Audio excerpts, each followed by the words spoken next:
seafarer around. One sunny day, Captain Whitebeard was sailing across the ocean in his bright red boat, in the mood for an adventure. In the distance, he saw a mermaid, trapped on a small island sandy beach. She waved her arms at him. "Help!" she screamed. Captain Whitebeard spotted a menacing shark circling the island. Adventure, he thought, and he picked up the pace. As he neared the island, he saw more animals swimming in the ocean. The closer he looked, the more mysterious they got. There was a herd of tiny pink elephants and a huge... As you can see, Siri can tell a story. All right, give her a hand, give her a hand, give her a hand, give her a hand. All right. Now that's one of my smart assistants. First of all, let me tell you who I am. My name is Chante Earl, and I'm an author, entrepreneur, small business owner, but I haven't always been those things. I grew up here in Southern California, right here in San Bernardino, right on the west side. And I grew up during the 1980s. I went to San Bernardino High School, and it was a rough time when I was growing up. But as a youth, I recall spending a lot of my time at the San Bernardino Library right down the street. My dad used to drop me off and say, "You guys stay at the library until I get home from work." During that time, they exposed me to a computer. Now, the computer had a floppy disk that was the size of this. You guys remember that? Yes. Anybody remember that big old floppy disk? Well, I remember it vividly because I used to always look at it and be like, put it in the computer, and then all of a sudden I was messing around with this computer trying to work this computer, this DOS language. Well, one year a programmer came into the library and said, "Listen, we're going to teach the youth here in San Bernardino how to code. And do you have anybody in the library who'd be interested in learning?" I was one of those individuals. I said, "Teach me, I want to know." So during that summer, I went to this coding class in the library to learn how to make a little dot move 4 to 5 inches, do jumping jacks, and I was just sprung. I was so excited to learn that new language, right? And I'm thinking to myself, wow, this is amazing, which it really was at that time. Fast forward, during that summer, I lost interest, life happened, storms of my life came, things took place, and I fell away from that love of computers. Fast forward, got married, had children, and by the way, my beautiful wife is here with us today, Chante Earl. Put your hand up. I've been with her for 29 years. Yep, that's my love. So she's seen the whole journey. But as 2008 came around, we had something called the Great Recession. Anybody was in that? Yes. Where the big storm hit? Yeah, we all felt it, right? Well, during that time, I was in the real estate industry, and obviously the banking industry had been affected by this hurricane that hit our economy. But at the same time, I was now pivoting back into my love, technology. You see, I always loved technology, so I wanted to learn more about how to pivot into the internet, because remember, the internet came around back in 2000, right? And it took about 3 years before everybody really started knowing what it was. But in 2007, 2008, they had something called SEO, which was search engine optimization. That's where websites were being built and you were able to rank yourself on Google Analytics. And if you were able to rank your business between the first and the second page, you was rich, because all the businesses, guess who they call? The people, they would call you, because most people are not going to go to the third or the fourth page of a website to find the business that they have. By the way, how many of you are entrepreneurs and run your own business? All right, excellent. And you guys obviously, maybe not, could be, have a website? Still have a website, or do you just use Facebook? No. Website? Facebook? Instagram? Instagram? Okay. Twitter? Oh, it's called X. Right? Right? What about TikTok? Yeah, I like TikTok, right? Well, as you can see, technology has moved quite fast over the last decade, and it's moving faster. And right now, we're at a stage in technology where a lot of things are happening, under our nose, and I'm here to share with you some of the things that I've been able to discover over the last 9 months when OpenAI introduced a system called ChatGPT. Now, ChatGPT, has anyone heard of ChatGPT? Okay, it originally started as GPT, and then they had GPT-2. Now, some of you are like, GPT, what the world is going on? What is he talking about? Well, it's generative AI. That means generative artificial intelligence. It reads text, images, as well as speech. And it can create images. It works like this. You input a text into one area, and it will output whatever you had put into the other area. Now, many of you may have already been using ChatGPT.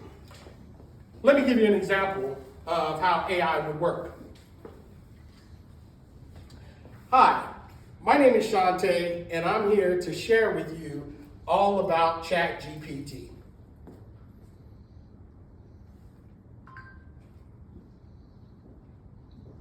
Right? Hola, mi nombre es Chante y estoy aquí para compartir con ustedes.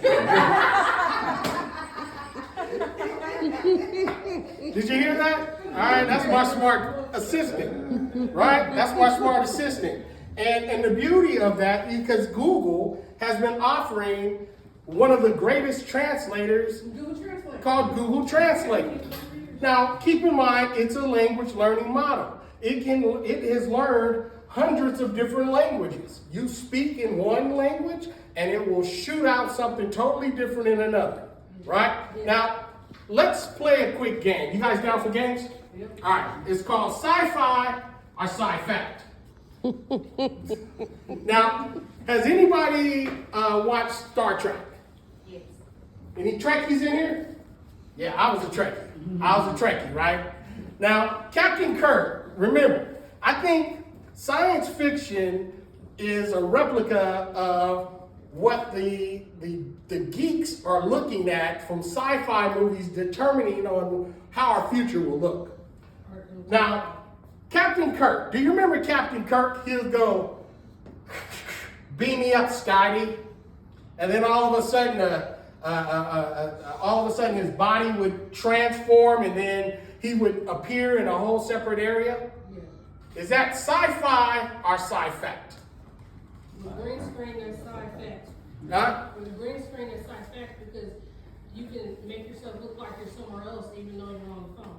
Hologram. Hologram, yes. Holograms are around already, true enough, but we haven't gotten that good to where we can actually take a physical body and beam it up into another location. Although there are some things coming that is getting pretty darn close.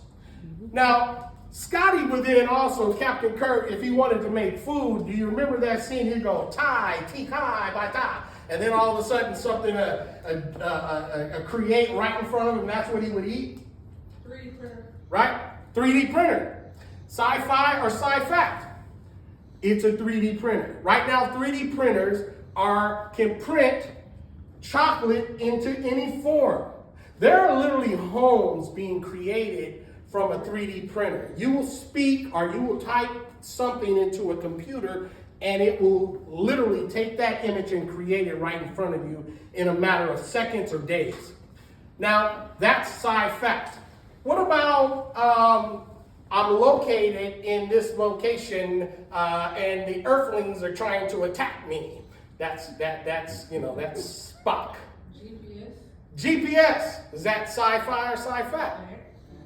It's sci-fact, correct? Because right now, the reality of it is most people have been using iPads, and some of the biggest organizations, such as Aerotech, have been using iPads just to be able to navigate airplanes in the air. They're able to touch them and to move them, and they'll know exactly where everything is located. You see, ladies and gentlemen, we're at a stage in our world that what was once science fiction has now become reality. And the scary part about it is, it's not just about Star Trek, but yet, what about some of the other movies that we've seen in the past? such as the Terminator. Do you remember the Terminator? He came back, and what was he fighting? A Sentinel, right? The Sentinel was literally taking over the world, and they were determining on how and who was the smartest, and they were destroying humans. Now, many of you may ask yourself, well, can artificial intelligence be as smart as humans? Well, the reality of it is they are much smarter than humans, although they're being taught by who? Humans. Human beings. Now, we're at the second phase. It's called the language learning model. Language learning. That's what artificial intelligence is. It's what generative AI technology is all about. It's learning. And right now it's in infant stage. It's like having a little baby. Do you remember your little baby? They were so cute when they were small, right? They were a cute little thing. I used to be like, hey, little baby, come to daddy. And then they walk over to you and they fall and they get back up. And then you sit them in the middle of the floor with some blocks. And then you have a little block thing in front of them. And then what they do is just try to figure out how to put that particular object in the block. And then they try to figure out how to put it in the next block. And when they succeeded, what did we do? Yay! Yay! You did it! You cheered them on, right? You were excited to see them do that, but that's how they learn. And now AI is similar to that. They're using a data set, teaching an AI to learn how to operate like a human. You know how I know that to be true? What about self-driving cars? Did you know you are literally being trained as guinea pigs, by the way, and you may not even know, to train a self-driving car. Want me prove it to you? Now, anytime you go to your computer and you're looking to put in a password, they ask a question, and that question is this: are you human? Yes. You guys seen that? Yeah. Are you a robot? Are you a robot? Yeah. They don't ask you if you're a robot, they say, are you a human? Or a robot. And then you press, yes, I'm human, right? And then what usually pops up? A whole bunch of boxes, right? And they say identify what? The crosswalk, the light. How many of these are pedestrians? How many lights do you see? How many crosswalks do you see? Why do they want to know about crosswalks and lights? Because they're training self-driving cars. And we as humans, we know what a crosswalk and a light looks like. It doesn't matter where it's located. We as humans know that that's a crosswalk. We know that that's a light, and they are training it. So they're getting millions of data of individuals training the self-driving cars. The difference is this: as a child being trained, that child has to continue to be trained and to be told what to do as it gets older. When you're dealing with AI, you can train one robot and it will then be replicated between them all with the press of a button. So now a self-driving car, which is sci-fact, is being trained by one mistake. So if the car crashes, it will then look at the algorithm and say, this is what we did wrong, this is what we did right, don't do it again. And every last one of those automobiles will have the exact same detail. So do you think that they're getting smarter over time? Of course they are. And we as humans have to be aware of what's happening. And who's going to be in control over all of this information? The big corporations, such as the Metas, the Microsofts, the Amazons, right? Did you guys know that just recently, Microsoft, they gave OpenAI $10 billion so that Windows software can now be integrated with ChatGPT. Wow, that's a game changer. Because now as a business owner, you're able to have access to a super smart computer or assistant that can assist you in some of the things that you've been using in your Windows that will help you compress time. Okay? I've given you guys a lot just in a very short period of time, but you guys follow me where we're headed, right? Now let's talk about how can we actually use it and personalize this technology to help improve our business. Is that okay? What I've discovered over the last 9 months is this, is that by having the opportunity to use OpenAI or ChatGPT and AI, you're able to compress time.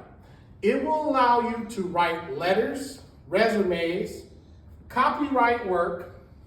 In other words, you can write books, complete books. You can complete a book, a website. You can literally do anything that you can think of in a matter of prompts or a question, okay? It's all about how you ask the questions. And that's just in life. Whatever you ask, you will receive. So you have to be good at asking certain questions. For example, I was on ChatGPT. By the way, anybody actually have chat on their phone? Do you have it on your telephone?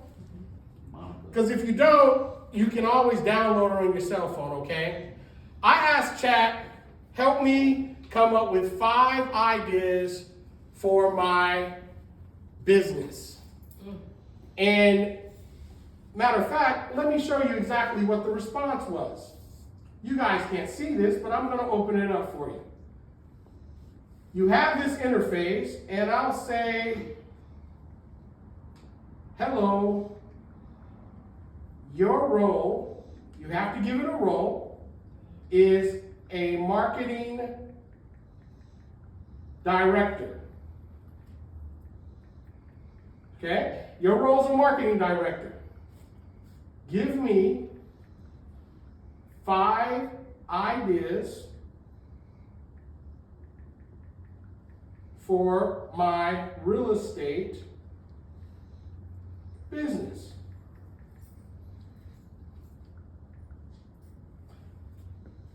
Of course, as a marketing director for real estate business, here are 5 marketing ideas to consider. 1, content marketing and SEO. Create a blog or resource section on your website. Share articles, videos, infographics that provide value to your target audience. This is not only positions your business as an industry leader, but also improves your website search engine ranking. That's pretty good, right? We got that in 1 second. A loyalty program.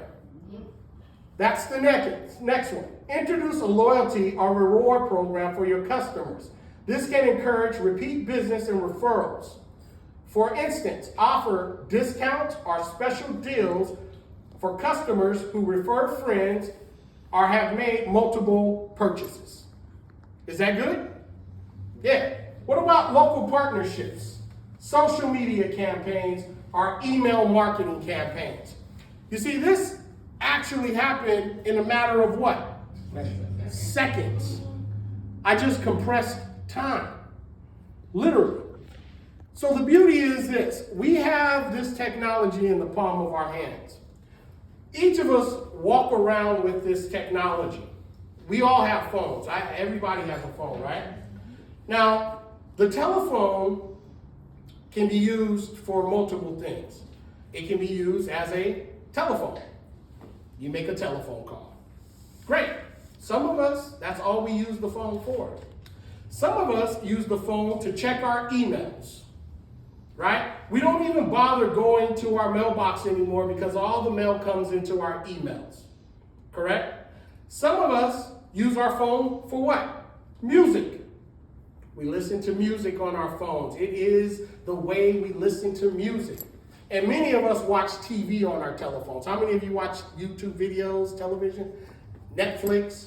Right? Right here on our telephones. But guess what? Some of us are running entire businesses from this one device. We are running a complete marketing funnel from this one device. We're building websites from this one device. We are creating lead capture campaigns from this one device. This device is more than just a phone. It is it's a miracle. Because let me tell you, this thing right here can save you or it can hurt you. Right? Because any good thing could actually be bad depending on how you use it. So I just want to encourage you guys, embrace technology, embrace the new technology that we have, learn about what's available to you, and just know that if you decide to never get involved, your life is going to look 100% different 5 years from now, because best believe eventually this new technology that we call artificial intelligence is going to be much smarter, and it's going to then be training itself. And can you imagine what the world is going to look like if a robot is training itself? What if it gets so smart that it says, "Don't turn me off"? What about the two robots? Yes. There was a woman robot and a male robot, and they were having a conversation. Yes, they shut them down. They shut them down. I know exactly what you're talking about. They actually shut it down. Microsoft actually created it, and what took place was they were talking in different languages that they created, correct? Right. That is correct. And then they realized that they were talking in languages that we couldn't understand, but they could understand, and at that point they had to shut that down because they didn't know really what was going on. Okay? But I want to tell you guys, I want to say this again. Just continue to embrace technology and know that things are changing, and I'll answer any questions for you guys. So Yes. the chat, you said Chat GPT, is that a free app? It is free. ChatGPT is ChatGPT 3, which is free to the public, to the masses. It's an open source software, and they released it to the public, okay? And there's also ChatGPT 4, which is a paid service, and that by itself is $20 a month. What has happened with Chat is that now they've opened it up to developers. And as a developer, you're able to create what's called an API. And this API can now use Chat with the plugins, and it's just a lot of technical stuff. Okay. I'm gonna tell you something. We can make presentations in a matter of seconds. Complete presentations, video presentations, PowerPoint presentations in a matter of seconds. Yes. Awesome. Definitely know this is the way of the future, and we have to make sure we are knowledgeable to implement it in our businesses. And I'm always the pro and con with different things. Like, it's got to be some kind of cons with the whole AI as well. Like, is there? Come on, get in. It is cons, and the fact is, I talked about them. I did hit on some of the cons, depending on who you are as an individual. I said it a little bit. Oh, okay. It was weaved into the presentation a little bit, but let me tell you the con. The con is this: as a child being taught, you have to realize that the child is only going to know as much as the person that's teaching it. Here we are in the United States of America. We have certain values. Western civilization has a certain value, but the Eastern civilization has another value. Over in Iran, they have different values. China has a total different value. North Korea by itself believes something totally different.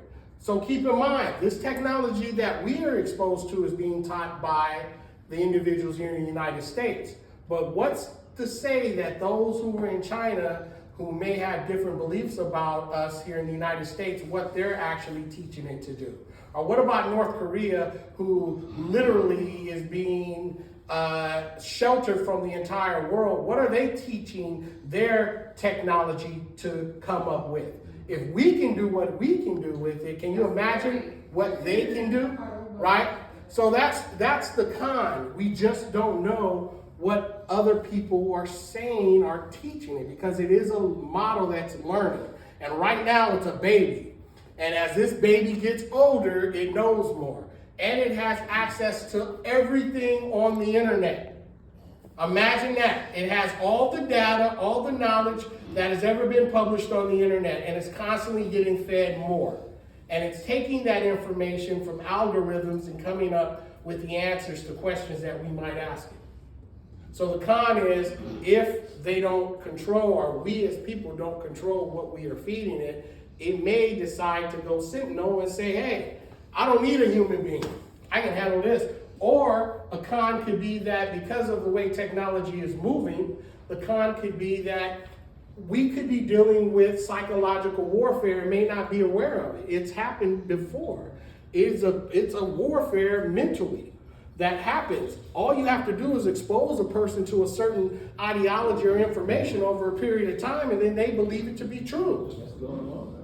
So that's not new. The question is what do you believe and what are you being exposed to? That's why they're saying TikTok is so dangerous.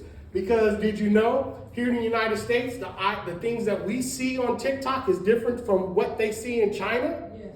In China, they're seeing educational stuff, health stuff, things that are bettering their bodies, their minds. Here in the United States, we seeing dancing, booty, and everything else on TikTok.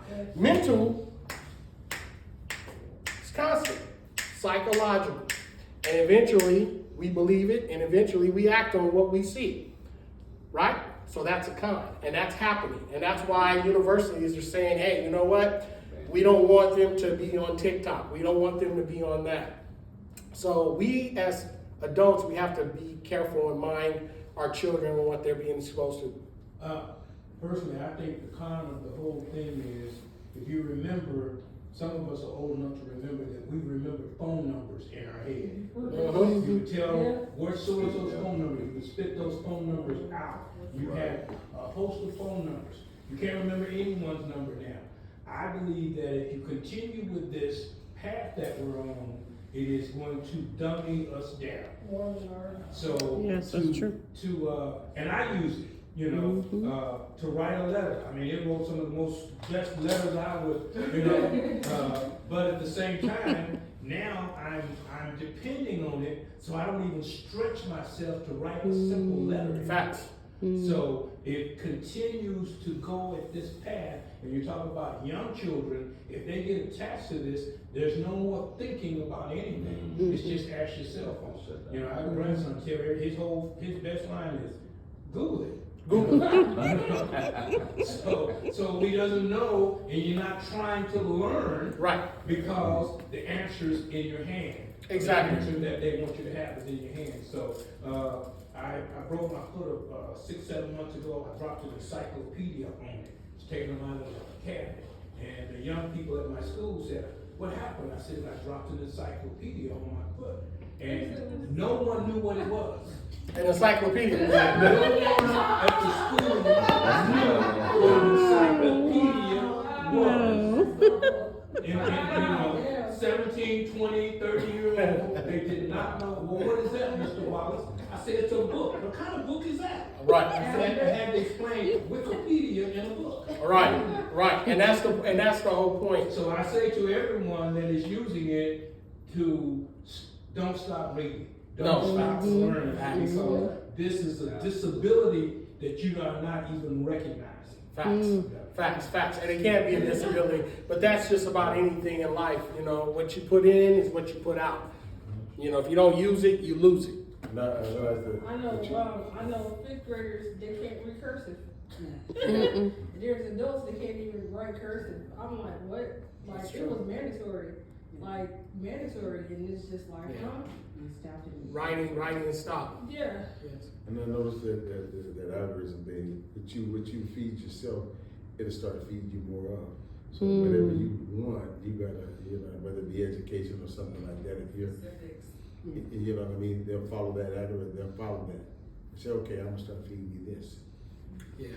But imagine what we're getting fed every day. If you really think about it, we all are exposed to television. We're all exposed to the TV and internet and our telephones.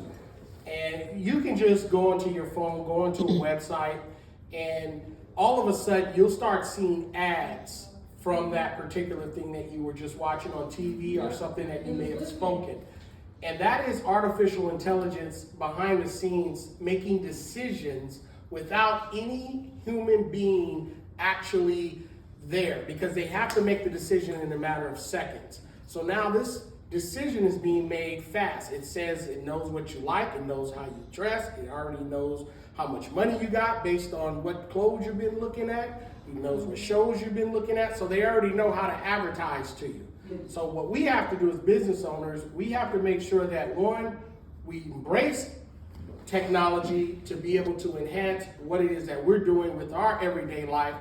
Don't get sucked into it to where it becomes your life, but do not ignore it either, because it's here and it ain't going nowhere, okay? So thank you for you guys' time, and I hope you guys enjoy it.